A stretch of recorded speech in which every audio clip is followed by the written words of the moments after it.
Hello friends, मैं हूँ पिंकी। स्वागत करती हूँ आपके अपने चैनल पिंक लाइफ में।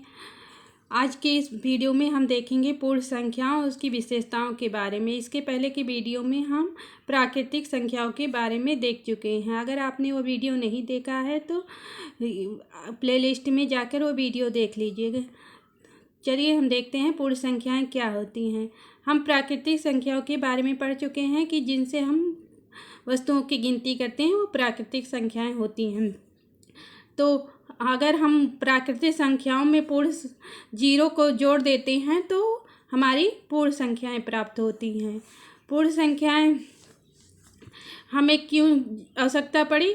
जैसे किसी पेड़ पर दो चिड़िया हैं और एक पेड़ पर एक चिड़िया है और एक पेड़ पर कोई भी चिड़िया नहीं है, तो अगर हम पहले और दूसरे पेड़ के बारे में बात बता सकते हैं प्राकृतिक संख्याओं से कि उस पर दो चिड़िया है और एक चिड़िया है, लेकिन तीसरे पेड़ पर जिस पर कोई चिड़िया नहीं उसे हम कैसे बताएंगे? तो उसके लिए हमें बताने के लिए जीरो की आवश्यकता पड़ेगी और हम तभी बता पाएंगे कि उस पर कोई भी चिड़िया नहीं, यानी कि उस पर जीरो चिड़िया हैं।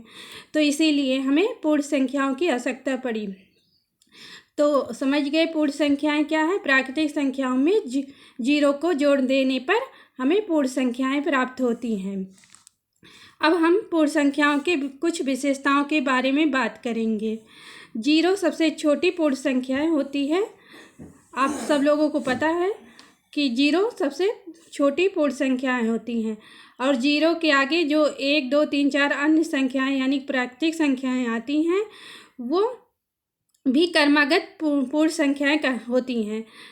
प्रत्येक पूर्ण संख्या से बड़ी पूर्ण संख्या होती है, यानी कि अगर हम 3 लेते हैं तो उससे बड़ी भी पूर्ण संख्या होती है। 4 उसके बड़ी पूर्ण संख्या होगी और कोई भी सबसे बड़ी पूर्ण संख्या नहीं होती है, क्योंकि उससे भी बड़ी पूर्ण संख्या हो सकती हैं। अब हम बात करेंगे क्रमागत पूर्ण संख्याओं के बारे में। तो जैसे हमने एग्जाम्पल लिया 2, 3 और 4, दूसरा एग्जाम्पल लिया 7, 8 और 9। इन दोनों में हम देखते हैं कि 2 और 3 में 1 का अंतर है, 3 और 4 में 1 का अंतर है। दूसरे संख्याओं में 7 और 8 में 1 का अंतर है, 8 और 9 में 1 का अंतर है। तो जिन संख्याओं में 1 का अंतर होता है उन्हें हम क्रमागत पूर्ण संख्याएं कहते हैं। दूसरा उदाहरण लेते हैं 15 और 17 और 20। इनमें हम देखते हैं 15 और 17 में 1 का अंतर नहीं है, 2 का अंतर है। 17 और 20 में भी 1 का अंतर नहीं है, 3 का अंतर है। तो ये क्रमागत पूर्ण संख्याएं नहीं हुई। अतः क्रमागत पूर्ण संख्याएं जो वो होती हैं जिनमें 1 का अंतर होता है। अब हम 3 क्रमागत पूर्ण संख्याओं के बारे में बात करेंगे। 3 क्रमागत पूर्ण संख्याओं में पहली और तीसरी संख्याओं के योगफल का आधा बीच की संख्या होती है, यानी कि अगर हम 3 क्रमागत पूर्ण संख्या लेते हैं तो पहली और तीसरी का योग करेंगे और उनका आधा करेंगे तो हमें मध्य वाली पूर्ण संख्या प्राप्त होती है।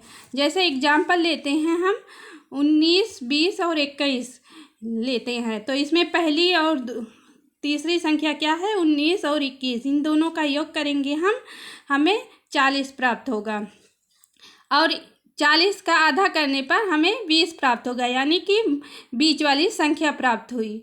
तो समझ में आ गया, पहली और तीसरी संख्या का आधा बीच की संख्या होगी। तो चलिए इस वीडियो में इतना ही। आगे की वीडियो में हम बात करेंगे पूर्ण संख्याओं के संक्रियाओं और गुणधर्म के बारे में। तब तक के लिए टेक केयर, बाय बाय।